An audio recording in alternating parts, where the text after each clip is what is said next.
Buenas noches, Rocío, y como nuestro público televidente ya sabe y se ha enterado por las noticias, este día fue presentado el informe de desarrollo humano titulado Más allá del conflicto, luchas por el bienestar.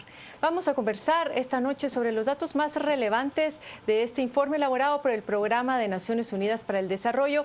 Me acompaña ya Paola Hurtado. Hola Carmen, buenas noches. Buenas noches, y también nos acompaña el coordinador del informe, el señor Gustavo Arriola, a quien damos la más cordial bienvenida. Buenas noches, muchas gracias. Buenas noches, Gustavo. Nos contaba usted que desde hace 15 días empezaron las presentaciones de este informe, más de 15, para acercarse a esos grupos que son los que procesan la información para que la conozca la población en general. Y es interesante que este año lo abarcan ustedes desde prácticamente 2 décadas el informe, 95 al 2016, y lo titulan... Incluso un poco antes. Incluso un poco antes, ¿cierto? Más allá del conflicto, luchas por el bienestar. Sí. Gustavo, ¿cómo se explica en la conclusión de este informe la conflictividad que hay en Guatemala a partir de las brechas sociales, las desigualdades y la pobreza? El informe propone ir más allá del concepto de conflictividad y entender que el conflicto es inherente a las relaciones sociales y de que es necesario para poder entender en Guatemala la conflictividad que se manifiesta, entender que es un proceso histórico, que además son procesos que se dan en las comunidades que ya de por sí tienen disputas anteriores, ¿no? Y que por otro lado obedecen a una distribución territorial de esas disputas. Entonces el informe propone de que más que conflictividad, la gente se expresa, se manifiesta, y que eso tiene mucha relación tanto con los procesos de democratización como el proceso de desarrollo humano. Entonces el informe intenta explicar, ir más allá de la idea de conflictividad, que tiende a ser medio más bien de una boga, ¿no? La idea de conflictividad, entender la idea de que el conflicto es inherente a la sociedad y que la política consiste precisamente en el abordaje de esos conflictos. ¿Cómo se abordan los conflictos? Es la idea central de la idea de democracia, ¿no? La democracia significa poder, por fines políticos, resolver los conflictos inherentes a la sociedad. Entonces, el informe explora qué relación tiene esto con el desarrollo humano.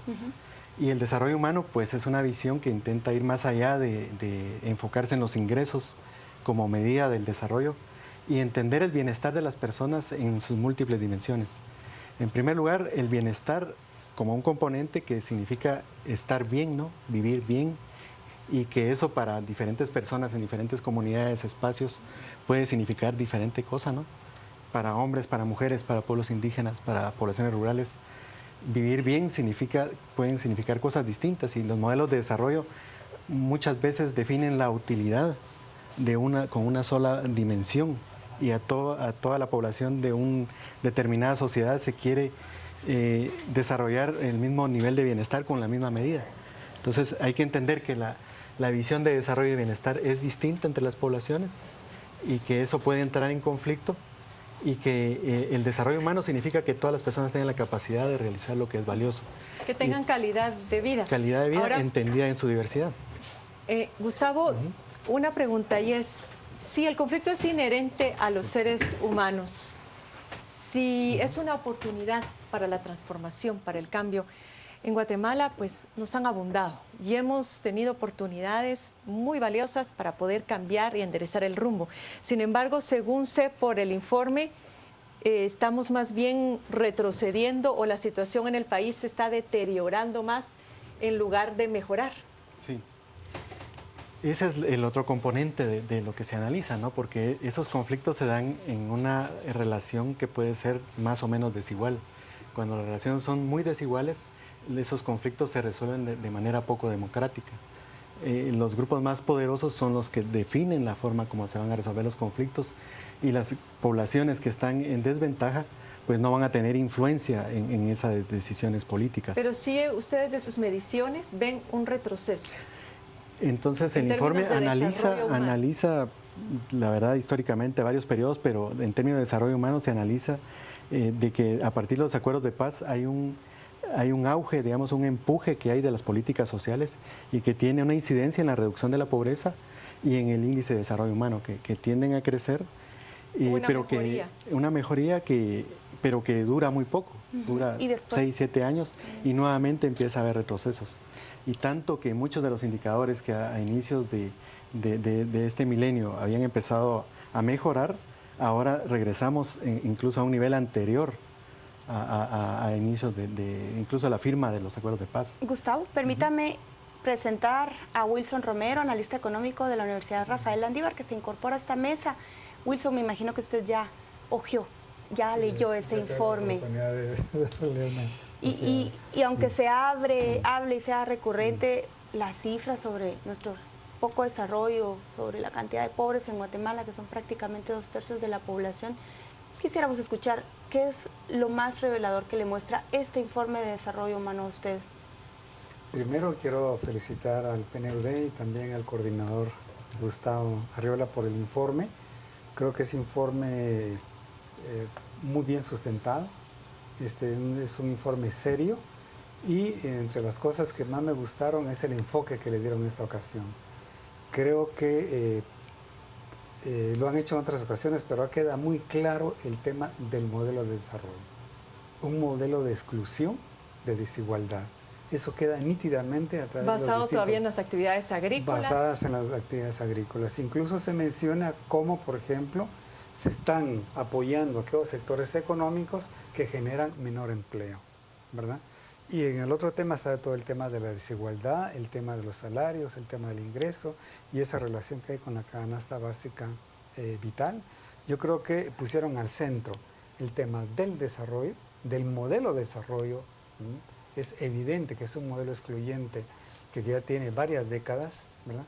Y como dijo Gustavo, a partir de los acuerdos de paz unos años antes empieza a elevar la carga tributaria, se reduce en un porcentaje hacia el 2005-2006 la pobreza, pero luego hay un enorme retroceso, ¿verdad? Ahora, tú decías que en términos de modelo de desarrollo no solamente es que no estamos cambiando, es que se está afianzando el modelo de siempre, es decir, esta economía eminentemente agrícola, precaria, de bajos ingresos. ¿Quién está apoyando este modelo para estarlo todavía enfatizando más en lugar de buscar otras salidas, otras alternativas de desarrollo para el país? El tema es que, contrario a lo que plantea este documento, se sigue apostando de poner al centro el crecimiento económico. O sea, al centro de este modelo no está el desarrollo humano. Y aquí intervienen distintos factores. Uno de esos es el tema de la globalización. Todo el tema de la expansión de la caña de azúcar, el tema de la expansión de la palma africana, el tema de la conflictividad que ha generado la minería viene por dinámicas externas y esas grandes empresas transnacionales. Entonces, pero también desde el interior del país, ciertos cúpulas económicos y élites le han apostado a este modelo primario exportador y también esforzándose hacia el tema financiero. El tema de la telefonía, ¿verdad? Que como lo hemos visto son sectores que generan poco empleo y se ha abandonado aquellos sectores, ¿no?, que realmente pueden promover el bienestar, como se dice en el documento, como es por ejemplo el tema de la agricultura. Entonces, en esto tiene que ver el modelo. Ahora, hay una especie de transformación lenta estructural, ¿verdad?, donde se está apuntalando los sectores mucho más dinámicos. Yo veo pocas perspectivas que eso pueda revertirse a mediano plazo. Más bien la perspectiva es a un aumento de la desigualdad y a un aumento de la pobreza en este país. Y cuando se discuten las maneras de solucionar conflictos a partir de los diálogos, de incluso las consultas a las poblaciones, ¿qué se está dejando fuera que ustedes recogen en este documento? Bueno, en primer lugar, el tema de la desigualdad permea todos los ámbitos de los procesos conflictivos, desde el acceso a la información, es decir, hay poco acceso a información de todos los sectores. Cuando no se levanta adecuadamente la información del posible impacto ambiental, social, cultural que pueda tener una determinada iniciativa, pues eso va a afectar a la comunidad, va a afectar sus tejidos sociales, va a propiciar confrontación. Por otro lado, va a afectar a la posibilidad de planeación y de regulación del Estado, del modelo de desarrollo. Y definitivamente también va a afectar la certeza jurídica de las empresas. Entonces todo el mundo sale perdiendo cuando hay falta de información adecuada. Por otro lado, la falta de comprensión del escenario de cada comunidad que tiene conflictos históricos que tiene, que este país hereda, ¿no? Este país hereda mucha de la configuración que viene desde la colonia, desde los intentos de democratización del siglo XX, que fueron permeados por la Guerra Fría, ¿no? Y por el conflicto armado interno. Todo eso tiene una herencia en el país que es necesario considerar a la hora de ir a las comunidades. Hay que tener la sensibilidad de entender qué pasa en las comunidades y cómo son las relaciones sociales, cómo se establecen esos vínculos. Y para poder establecer, pues hay que dialogar, hay que entender qué es lo que la comunidad requiere para poder alcanzar en Guatemala lo que pasa es que los diálogos generalmente se hacen únicamente cuando ya se ha llegado a una crisis durante el conflicto, únicamente como una forma de disuadir, de calmar los ánimos, pero en realidad el problema de fondo nunca se soluciona. ¿A qué atribuimos este rol tan raquítico por parte de los gobiernos y del Estado, Wilson? Que pareciera que de momento no solamente son incapaces de detener esta situación de deterioro, mucho menos van a tener la capacidad de poder dar un giro realmente hacia el cambio y la transformación que nos lleve alguna vez al desarrollo del país. Sí, en teoría un proceso eleccionario elige a determinado partido y se supone que este nuevo gobierno representa los intereses de la nación. El problema es que en la vida real, en la vida práctica, esos gobiernos representan determinados intereses, especialmente de aquellos que les han dado el financiamiento a la campaña. Por lo tanto, la política pública se sesga a favor de estos sectores económicos y se abandona el tema social. No es casual entonces que hay ciertos ministerios donde hay determinadas personas que claramente expresan esos intereses empresariales, pero no el empresariado en general, sino que determinado tipo de empresarios y muy ligado a las grandes transnacionales y a las élites económicas y políticas de poder. Sostenible. Si bien el guatemalteco suele ser aguantador, como decimos, el hambre mueve a cualquiera y tiene que haber un punto en el cual las cosas se van a romper, es decir, hay una conflictividad latente, sumamente peligrosa en el país. ¿Hasta dónde? O sea, ¿qué margen de acción hay para tener una intervención oportuna por parte del Estado y de los actores estratégicos del país? Es que yo no sé si es miopía, pero el resultado, como voy a tomar las palabras que dijo en la mañana, es que en lugar de entender la problemática, de explicarse por qué se dan esas desigualdades, por qué se acumula ese descontento en la población, más bien se le confronta, se le reprime, y eso genera una mayor conflictividad. Por lo tanto, en eso tienes toda la razón, que estamos acumulando cada vez mayor descontento, porque es claro en ese mapa que se presenta hoy en la mañana, como aquellas zonas de mayor conflictividad coinciden con las zonas de mayor pobreza y de mayor exclusión. Estamos hablando de Huehuetenango, estamos hablando de Alta Verapaz, estamos hablando del Quiché. Pero el problema es que ese descontento se ha ido también trasladando hacia la capital. Ya la pobreza está aumentando en las áreas urbanas y como lo vimos la vez pasada, también de las clases medias, como lo vimos aquí en este programa y también se expresó hoy en la mañana, un deterioro de las condiciones de vida de las capas medias. Eso explica en parte también todas las movilizaciones que se dieron el año pasado. O sea, sí se está acumulando. Voy a irme a un corte, pero vamos a volver sobre esto, es decir, estamos empeorando en términos de pobreza, pero también se están deteriorando más las condiciones de la clase media. Participe con el hashtag a las 8:45, que al regresar vamos a dar lectura a sus comentarios. Gracias por continuar con nosotros. Retrocesos en términos de índice de desarrollo humano en Guatemala. Nos vamos a conocer sus comentarios con Rocío. Rocío.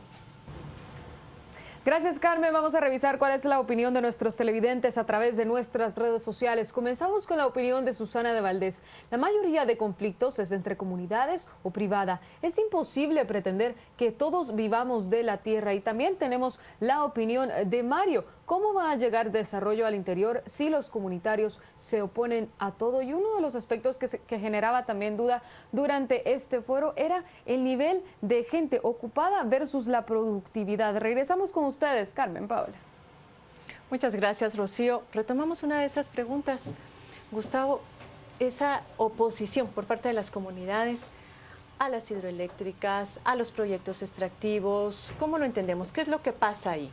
Tal vez quisiera comentar un poco antes Claro. los comentarios que leían, y creo que ahí hay precisamente algo en lo que el desarrollo humano propone una alternativa, y es que a entender que hay diferentes visiones de cómo entender el desarrollo. Creo que el comentario hacía alusión sobre todo al crecimiento económico y sobre todo homogenizaba a la población. En las áreas rurales tienen diferente perspectiva de qué es lo que es valioso para la vida, ¿verdad? La armonía con el ambiente, que se debe contar con seguridad alimentaria, la cohesión comunitaria, por ejemplo, son valores que es necesario que la gente pueda construir, que tenga el espacio para construir. Por otro lado, en ese marco pues se entiende dentro del esquema de los procesos conflictivos, cómo el informe se pregunta cómo puede ser que la energía que se pretende generar como energía limpia pueda presentar oposición de las comunidades, pero si uno ve lo que sucede en las comunidades, por ejemplo, en Alta Verapaz, que es el departamento que tiene más potencial para generación de energía, resulta que el 66% de la población no tiene energía en sus viviendas, y que puede ser que muy cerca pasen los tendidos eléctricos y la gente no tiene electricidad. En primer lugar, no ven que eso pueda ser un beneficio para ellos, que pueda beneficiarlos, y por otro lado afecta y altera de manera inconsulta sus formas de vida. Y a eso hay que sumar los conflictos históricos que ya existen en el lugar. Hay disputas por el territorio, disputas por la tierra, por la forma de vida. Y entonces, para poder entender por qué la gente reacciona así, es necesario entender todo ese contexto. Gustavo, ¿nos puede hacer una recopilación de lo esencial que muestra el informe de nuestro retroceso? ¿En qué fuimos para atrás? ¿En qué indicadores? Bueno, yo creo que en general en desarrollo humano, ¿no? En los ingresos, el poder adquisitivo de las poblaciones se redujo, se estancó a partir de mediados de la década pasada. Se había incrementado después de los acuerdos de paz. Hasta el 2016, hasta 2005 más o menos. Ahí se estancó. Sí, después también por la crisis que se tendió a estancar. Lo que más creció fue la educación, porque a partir de los acuerdos de paz hubo un impulso bastante fuerte a las tasas de matriculación. La primaria, de hecho, casi llegó a universalizarse, por lo menos a llegar al 99%, y de repente tuvo un retroceso. Hay un registro de 82% más o menos. Okay. Es posible que haya por ahí un error de medición, pero sí cayó profundamente, y eso afecta el índice de desarrollo humano. Entonces esas son las áreas. Sigue habiendo un grave problema de las condiciones de habitación de la gente. Más del 60% de la población no tiene acceso a un drenaje en su vivienda. 3 millones de personas viven sin energía eléctrica en su casa. Entonces aquí esto también se vincula con la problemática de energía eléctrica. Nos queda un minuto nada más y vamos a vincularlo, y vamos contigo, Wilson, para que tú nos digas. Justo hoy coincide la presentación de este informe con el ENADE y la propuesta de ciudades intermedias. Desde tu perspectiva, y muy brevemente, ¿crees que las ciudades intermedias podrían ser una solución a los problemas que están ustedes compartiendo hoy? El tema de las ciudades intermedias no es nuevo, y más bien se está profundizando lo que nosotros denominamos la periurbanización. Es decir, gente que está migrando a las orillas de las principales ciudades de la capital y que urbanizan, pero que no llega la urbanización totalmente a ellos. Es decir, no son ni totalmente rurales ni urbanos, pero en condiciones donde existen menos servicios, menos oportunidades de trabajo, y lo que uno puede ver que se están creando como cinturones de pobreza, donde hay claras ausencias de oportunidades. Por lo tanto, está creciendo la población urbana, está creciendo la periurbanidad, pero paralelamente está aumentando la pobreza. O sea, el tema no es de las ciudades intermedias. El problema es, como lo dice el documento, es el problema del desarrollo del modelo de crecimiento económico, que es un modelo concentrador, un modelo excluyente. Y va a ser concentrador y excluyente, sea en la ciudad, sea en el área urbana o sea en las zonas periurbanas. Mientras no haya políticas públicas integrales. Como si hay que repensar las políticas públicas, hay que repensar este modelo económico, ¿verdad? Hay que cuestionar estas políticas económicas y poner más énfasis en las políticas sociales.